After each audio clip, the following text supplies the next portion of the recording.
Philly Debatable, the show that debates the Philly sports topics you're discussing. Well, hello there. It is Philly Debatable, and yes, it is a Friday, and it feels good to say that. Amen. July the 14th, 2023, and second half baseball is finally here. Good afternoon, John Jansen. I'm not going to lie, Sean, I enjoyed the few days without sports, but I'm kind of ready for it. Yeah, we had Wimbledon. We did have a Wimbledon. MLS soccer. We did have MLS soccer. We had WNBA. But let's get back to the Phillies baseball, right? I think we need that. All right, speaking of that, I need that. Let's go. We are debating the Philadelphia sports topics that you're discussing. So let's start right there. What do you say, John Jansen? I'll go first on this one. Simple question. The key player for the Phillies' second half is who? All right. Now, right now, as we sit here, of course, the MLB All-Star Weekend just ended. The Braves are on top of the division. We already know that. They're going to win the NL East. But the Phillies currently are 48-41, well within their, striking distance as far as the playoff spot is concerned. I believe a half game out, but nobody cares about that as we are July 14th. Long way to go. But considering what they were last year, right around this same mark, we know what happened. So the key player for me, I'm going right to the big guy. It's Bryce Harper. And we already know what he brings to the table as far as leadership is concerned and just inside the locker room, that type of presence. And especially when he's hitting the ball for power, just having that impact on the lineup, making pitchers being fearful of that. No, I'm not going to sit here and say that pitchers are not fearful of Bryce Harper because he's not hitting the long ball, but that's what we've come to know about Bryce Harper. That's what he does, is he hits home runs. It's the longest streak of his career so far that he's gone without a home run right now currently. Last time he hit a home run was on May the 25th. It's been a little while. But listen, what do we know about Bryce Harper? Last year during the playoff run, he lit it up after that injury. All right. So when he came back, he had 6 home runs in October of last year to get them to the playoffs or throughout the course of the playoffs. So I fully expect him to just have a great second half. That is the Bryce Harper that we've come to know since he's been in a Phillies uniform. The Tommy John surgery was only 8 months ago. So the bar was extremely high, and rightfully so. Bryce Harper has delivered. But I think now that the first half is behind him, he's been decent, 300 hitter, but the power numbers got to be there. And I expect that to return this second half. Yeah, I had a hard time picking just a bat because I think Kyle Schwarber is important, Trey Turner's important, Bryce Harper's important. But to me, actually, the one thing the Phillies have that is elite that I don't want to go away because that is how you win championships, elite pitching. And Aaron Nola is the one I think is the key to all the success for the Phillies in the second half. Can he get rid of this home run issue? He's given up the most home runs in the major leagues this season. It's well above already the number he gave up last year. Aaron Nola has been good. It's just the home run problem. If the Phillies have a top-notch starting rotation where Zach Wheeler, Aaron Nola, Ranger Suarez, and even Taijuan Walker go into a playoffs pitching well, that is a recipe for a National League run into the World Series again, and you just hope everything falls into place with the lineup. But it all starts with starting pitching, and the Phillies have that. It's just they need Aaron Nola to be better. If Aaron Nola does, you see regression with the home runs. Aaron Nola is going to be the biggest key to the Phillies in the second half and could be the most important player for them, not only in the second half, but getting into the postseason. I like that. Well, kind of leads us into question number 2 on Philly Debatable right here. And staying with the all Major League Baseball theme for Philly Debatable on this Friday, should the Phillies get a bat or should they target pitching at the deadline? John Jansen, you go first. I don't want to completely go away from pitching. Now, I think I will stray away from starting pitching because that seems to be figured out. Obviously, the problems are just Aaron Nola, but Aaron Nola just has a home run problem. He could probably figure that out. I think it's bullpen that you might need to worry about because we're starting to see Sir Anthony Dominguez has been in the IL. Jose Alvarado has been in the IL. I love the way Kimbrel's pitching, but can you trust Kimbrel to stay healthy and pitch the way that he has? He is up there in age. He has a lot of miles on that arm. So I'm cautious about the bullpen. Still very good. I think it's the bat. They need another bat in the lineup. There are going to be plenty of bats available. A couple from St. Louis, Nolan Arenado, Paul Goldschmidt. Obviously, they have that hole at first base. I know Bryce Harper wants to get there. I don't know if they should really push to get him there because I don't know how he's going to be in the field. I don't know how it's going to kind of affect his bat, which has already had a lot of trouble because of the rehab process from his elbow. but I think a bat would likely be more important. Now, you could probably get both a bullpen arm because it won't be too expensive and also a bat, but for the big splash, I think it's going to be a bat. Yeah, I agree with you. And then coming back to question number one, it's you just laid out the starting rotation. So, of course, some of the names that are out there, and I'm really, wishful thinking at this point in time, but that's what we're doing. We're playing general manager here. Marcus Stroman would be available. There's some decent pitchers. Stroman would be nice. But starting pitching, you just laid it out. We know Aaron Nola is not going to collapse in the second half, so he's going to be your game 2 starter. Wheeler, Ranger Suarez, Taijuan Walker, and what do we know last year? Every single season, putting the Phillies to the side, you only need 2 to 3 good starting pitchers throughout the course of the playoffs. You need 3. The Phillies need, needed 4. I would say 3, but at least 3 tops. You're right about that. But all I know is I'm going to go with the bat. And if they get Arenado over at third base, think about that lineup. Think about that infield, right? Trey Turner, who's going to bounce back in the second half. Of course, Stott, who solidified that spot at second base for years to come. I understand what you're saying about Bryce Harper. I'm not in a rush to put him at first base. Hall's decent bat. And then you put Arenado over at third base, who's a hell of a glove, 8-time All-Star. Now, a little concerning as far as the money that's owed to him. And throughout the course of that contract, you're going to be getting up there in age, less flexibility. But if you're all in, then you go and get him. He's a difference maker in this lineup. And in top to bottom, 1 through 9, I don't care who they have to give up. That's one of the better lineups, if not the best lineup in Major League Baseball, especially from the teams that will be playing in the playoffs. Arenado is amazing, man. He's got 19 home runs, batting 283 this year, 62 RBIs, and that team is terrible. So he's doing it all by himself. Bring him over to Philly. Watch out. Yeah, I don't just want to mention the big names because Arenado and Goldschmidt are the 2 biggest names that will likely be available in the lineup. I don't know if the Phillies are going to need that. They just need some more depth with the lineup because you just said Derek Hall. Derek Hall is somewhat trustworthy, but only in certain situations, can't hit left-handed pitching at all. So they need to platoon him. I just think they need another depth piece, at least another good bat. It doesn't have to be the big splash. Honestly, you probably get decent bullpen arm, a decent guy in the lineup, and you'll be good to go. But if they need to make the big splash, or if they're trying to make the big splash, it's probably a bat. All right. Let's keep it moving here. Philly Debatable question number 3, and this is one that everyone's hitting on right now. Do you believe Shohei Ohtani will be traded this season? I'll go first. Do I believe he will? No. Should he? Yes. Now, that's easier said than done. Of course, I'm playing general manager here. It's Philly Debatable. We're not up in the front office of the Angels organization. How are you going to explain to your fan base? I don't care if this team isn't competing for the playoffs. I understand Mike Trout's hurt. Rendon's hurt. Shohei Ohtani is worth the price of admission, and that's an understatement. John, he might hit 60-plus home runs this year. He's leading the major leagues in home runs at this point in time with 32, and not to mention what he brings to the table when he's on the mound starting pitching. So I like I said, should he? Yes. Ken Rosenthal was saying he should have been traded last year. I would argue that all day. You got to compete for a playoff spot, especially when you go out and spend all that money. You got Mike Trout. You got to keep him happy. You can't explain that to Trout last year that you're going to trade your best player, somebody that we've never seen play baseball like this before. Talking about Babe Ruth, present day, even better than Babe Ruth, yet you're going to trade him last year? No, but you can't allow him to walk and get nothing for it. But as I said, easier said than done. Watch out. He might hit more than Aaron Judge did last year.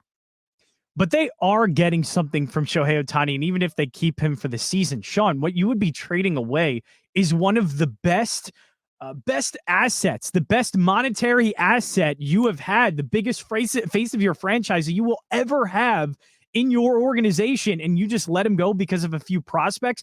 I think the long-term game of money, of marketing, of having people watch your team, go to your ballpark, follow you on the road, check out your organization because of Shohei Ohtani. There will never be a bigger magnet for your organization for people to watch than Shohei. To just give that up because of a few prospects, I get it in a baseball sense, but in a sense of just for your organization and for people to come to your ballpark, there would be nobody ever better than Shohei Ohtani. Understood, but and that's hard to give up. These conversations have been taking place for a long time, so nobody knows this better than the Angels, right? So they know whether or not they have a realistic opportunity to re-sign him or he's gone.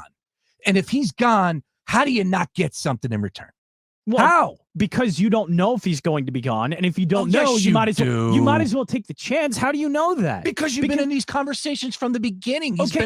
You still don't know that because Shohei Ohtani was very specific about where he wanted to go. He wanted to go on the West Coast. He wanted to go to Los Angeles, and he got there. Yeah. So you don't. What, you don't think he would have re-signed already? You don't think the contract has already been slid across? Shohei Ohtani's going to check out the market. Obviously, there's going to be a ton of money, and obviously, when he goes to the market, the Angels' price is also going to skyrocket because they need to put up more money for Shohei. His price just automatically skyrockets because he's a free agent. So I think he's playing this right. But to say that Shohei Ohtani is just going to take the biggest deal possible isn't necessarily true because he didn't do that when he first came to the United States. And I don't know if he's going to do that again and just go, okay, well, the Yankees are giving me $1 bajillion. Let me go to New York, because I don't know if he actually wants to go there. If you have a chance, you take it. But also, you can at least make money now off of Shohei. You can at least get people into your ballpark now. Everything to me is worth keeping Shohei for just a few prospects that 2 more weeks that you have no idea are going to be in the major leagues or not. August 1, 2 more weeks, and then you got to move him on. You can't allow him to leave and not get anything in return. I think you are already getting value in return from Shohei. Yeah, money, understood. Yes. Popcorn sales, jersey sales, You're getting all I'm tuning in. It's great. But when he leaves next year, you're back to being the laughing stock of the American League. That's great, but at least you have Shohei. At least that history is part of your history. Enjoy the next 4 months, and hopefully he doesn't get hurt. Because you're saying 60 home runs. Yes. Have 60 home runs happen in your ballpark. Have history happen in your ballpark. That is your record. You better book market as well. it right, because that's all you got. Let's keep it moving here. Philly Debatable. I just won that one. We'll keep it moving. All right. Question number 4. Sure. This is interesting. All right. The players have come out and said that they would like the pitch clock to be changed for the upcoming playoffs. We understand. Question to you, John Jansen, is should the pitch clock remain as is during the MLB playoffs? I like to say no to that. And I know you probably want to keep some sort of the same rule book, same rules all throughout the season, regular season into the postseason. But we already have a rule that is in the regular season that doesn't make its way into the postseason. And that is the ghost runner, zombie runner, whatever the bleep you want to call that thing. But they don't use that in the playoffs. They use it during the regular season. Regular season is why you have the pitch clock, because you don't have that much time to keep all of those fans' attentions in this 162-game seasons and 4-hour-long games. You don't have that. So instead, you shorten up the games. You have your regular season be watchable. Then when you get to the postseason, it doesn't matter. All games are longer. NFL games are longer than they are in the regular season. NBA games even take longer, I imagine, because of the halftime seems to be a little bit longer. But you're going to get the same here with Major League Baseball. It's okay that those games are long because you don't have very many left. We are tuning in to watch those players. You don't need to rush it. You don't need to rush the game at all. Let it breathe. Let it have its moments like the Phillies did last year as Bryce Harper is getting ready to go into the batter's box in anticipation to see what he does, and he hits a 2-run home run to send the Phillies into the World Series. Pitch clock, I think that is more important. Pitch clock or not, drama will always be there. All right, I don't think that's going to change. The players but like are all there. Good movies, you let the drama settle in. You let it in. You let the anticipation. But I definitely don't agree with you. I'm kind of in the middle, right? As far as what the players want, they ride the fence. They just want to tweak it. They want a little bit of a change. They want to extend the clock. I understand that. You want to eliminate the clock. I definitely don't agree with that, because that changes way too much from the mentality to the pitchers, the hitters. 162 games plus with spring training and everything involved, and now all of a sudden you're going to change it. I don't agree with that. What I would say is this: play one full season under the current rules. Play one full season and then make the changes as is for next season, right? Because then you get a sample size, and you could say what you like and what you didn't like. Bring the players, the organization in, bring the owners in. Hell, if you wanted to pull the fans, I don't care. But bottom line is you got to get one full season sample size, and then go about making the changes for next season during the off season. There'll be plenty of time to do so. I just think it's a little bit too much all of a sudden to eliminate it. But if they did add 5 to 10 seconds the upcoming then playoffs, you might as well just eliminate it. I disagree. Because it's not going to have an effect. 5 to 10 seconds is an eternity. That would be probably just normal. That's what they're asking for, though. Then just eliminate it. Yeah, I don't agree with that. Because now you're getting into the ballpark. Now you're getting into the world of now these games could last to 4.5 hours. Now, I'm not necessarily going to care about that come playoff time. Nobody will care. My point is, I just think it's a little bit too much from the players' mentality. You know, these guys are creatures of habit. These pitchers are on the mound. They're set, ready to go. And now all of a sudden you're going to change some things up. We'll be hearing about, as we did at the start of the year, oh, my arm was bothering me. That had something to do with the pitch clock? Now you eliminate it, and people are going to be freaking out on the other side. You know what would happen. So I just think get through this year, full season sample size, adjust in the offseason. I think 162 games in the regular season is enough of a sample size. All right. It's not the playoffs, though. Keeping it moving. Final question. Philly Debatable. This was fun because Mark Henry Jr. and I were arguing multiple times over the past few days about A-Rod and Jeter. And I apologize if you're bored with this topic, but we're going to go ahead and close the book on it. I just can't believe your thoughts on this. I wasn't apologizing to you. No. Okay. Question number 5 is, if you were starting a team right now and you had to choose between Derek Jeter in his prime or A-Rod in his prime, who you take? It's Alex Rodriguez. Easily. Why? He's one of the best players in baseball that we've ever seen. Yeah, you're right. I know that he's cheated, yes. Sean. I understand that. Start to finish. Barry Bonds also cheated, and he's still the greatest baseball player I've ever seen. Understood. That you can cheat and still be very good. He also won World Series. He had records and MVPs. Alex Rodriguez was amazing. You know what? Juice up Derek Jeter all you want. Yes. Derek Jeter could be the biggest juice head in the entire league, and he still would not even be close to Alex Rodriguez production. Yeah. He would not. He would be maybe a 40 home run hitter every once in a while. Rodriguez was that before the steroids. Oh, you give him steroids. Love that he was hitting 60 home runs before the steroids. This guy was one of the best. You can't deny it. He's annoying. I hate him. I wish he would stop talking about baseball. I don't think he's a great person. I don't give a bleep, though. This is about baseball. And a baseball player, he's very good at that. So, yes, it's Alex Rodriguez. I don't even want to get into I think Derek Jeter's overrated. But Alex Rodriguez is a much better player. That guy just got the luckiest career in all professional sports. Oh, it's baseball. One player doesn't have that much effect. My question is this. You brought up the fact that A-Rod did win a World Series, right? He did. Yeah, where did he win that World Series? In New York. Yeah. Okay. That's interesting. So when he did team up with Derek Jeter. What do you think I would forget? I would like to forget that. When he did team up with Derek Jeter, he finally won a World Series. That's interesting.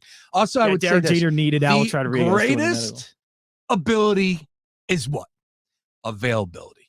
And that's the answer. Bottom line is this. You can't count on A-Rod.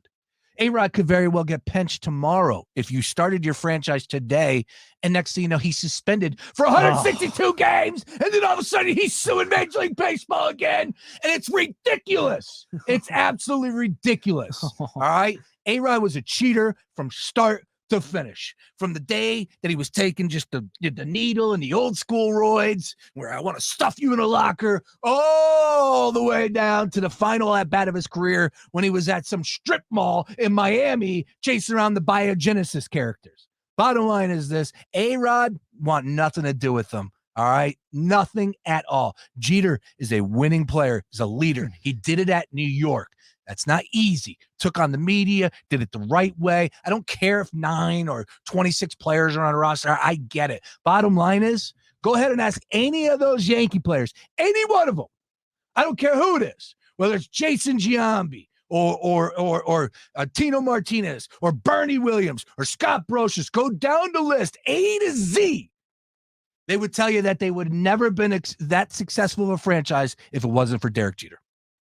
Don't take my word for it. I think they would have been fine. Also, Alex Rodriguez was available enough to hit 696 home runs. Yeah. That's enough availability for me. Then he gets benched. And he's right. And then he hits close to 700 home runs. Not one of those home runs should count because he cheated from start to finish. Man. Okay, not one of them. Not one. It was all the steroids. He didn't hit the baseball so at all. Smug. He didn't hit. He's so arrogant. He is. He's all of those. Get him off my he's TV. all of those. Get him off my TV. I agree. He's treated like royalty when he was a cheater. I get it. Fox, I get ESPN, World Series, All-Star Game. This is the guy you want to be the face of the game. That's not this question. Bud You're Selig asking me the better baseball dead? player. Is Bud Selig dead? I think he's rolling in his grave the way we treat A-Rod right now. I hope you're dead, Bud Selig, because I don't want to kill someone. Sean, I agree with you. You're asking me who is the better baseball player, and there's not a single thing you can tell me about Derek Jeter that would make him better than Alex Rodriguez. Alex Rodriguez is one of the best we have ever seen in my lifetime. He is one of the greatest players. He cheated. That's part of his legacy. That's going to be part of him all throughout his career. But he also is still the best. Well, guess what? You'll have to read about it at Wikipedia because he's never going to see Cooperstown. You know who is? That's Derek Jeter. Because the other greatest baseball player I've ever seen is also not in Cooperstown. Keeping it moving. Philly Debatable. It's been a fun one here on July the 14th. It's a hot one out there. It's pretty hot in here as well. 30 seconds on the clock. You know what we do. Yeah, the NFL drafts. Jalen Carter was drafted with the 10th overall pick by the Eagles. His past was brought up about the DUI, driving away from the scene. And everybody made a big deal about that, about why you bringing up that part of Jalen Carter's story, because it's going to continue to follow him. It has continued to follow him now, as there is even more coming out about this, as he has been sued as well. This is just part of Jalen Carter's story. You can't bury that. It's something that we're going to have to talk about. It's something that's going to be a part of him and his career. And there's no way you can just brush that aside. Until he settles out of court, and then it goes away. But it hasn't yet. Okay. It hasn't gone away for over a year. I have now. no issue with bringing up any of this stuff. I know people were upset about Brandon Miller at the NBA draft. Yes. It's a storyline. I have no issues whatsoever. It is something that will continue to follow. These guys are rich now, though. Jalen Carter. Yeah. These guys are rich now. It will go away. Okay. It's still a top headline in the NFL right now. It's still something that we July have to see. 14th. That's why. It would be a top story, and it would be something that would be brought up start the season. Even in October. All right. I'm going to wax poetic about this. Ladies and gentlemen, boys and girls, today was a big day. I finally cut the cord. That's it. No more cable for me. Yes, I'm going to wax 30 seconds about this. I don't know why. I have no idea why I held on as long as I did. It was stupid. I wasted money for the last 3 years while I've been contemplating whether or not I wanted YouTube TV or not, whether it was Hulu, it didn't matter. There was no reason why I held on this long. YouTube TV, far and away, the price continues to rise. It was available for $36 when it started. Now it's around 62 up to 72, I think, regular. It's night and day. I mean, there's no reason for anybody in 2023 to have cable. Trust me, I was one of the last ones. I was like, I want to be in front and center. I can't deal with the 7-second delay on Twitter. Stop it. None of that matters. YouTube TV. If you want to sponsor us, we'll take that money as well, too. Thank you for making this statement about 6-7 years too late. Probably right. Thank you. Probably right. All right, as usual, I just won that episode of Philly Debatable. Come on. If you're entertained by us too, trust me, check us out Monday through Friday on Fox Sports The Gambler, The Daily Ticket, 3 to 6 p.m., streaming on the iHeartRadio app or on YouTube at Fox Sports The Gambler, where you're watching this right now, or HD2, which I just read this morning, 90 to 95 million vehicles in this country of ours, the greatest country in the world, have HD radios in their car. We are available on an HD2 signal at 104.5, and it goes from Lansdale to South Jersey. I don't want to talk about the AM, and I don't care about the FM stick downtown. HD2. If you have an HD radio in your car, 104.5. It will say Phillies Alternative Sports. We got to work on that. But bottom line, it's us. It's the Gambler. 104.5. Alternative Sports isn't bad. Yeah, I was going to have a little play on that. HD2. All right, check us out. For John Jansen, I'm Shaw Brace, Philly Debatable. We'll talk to you.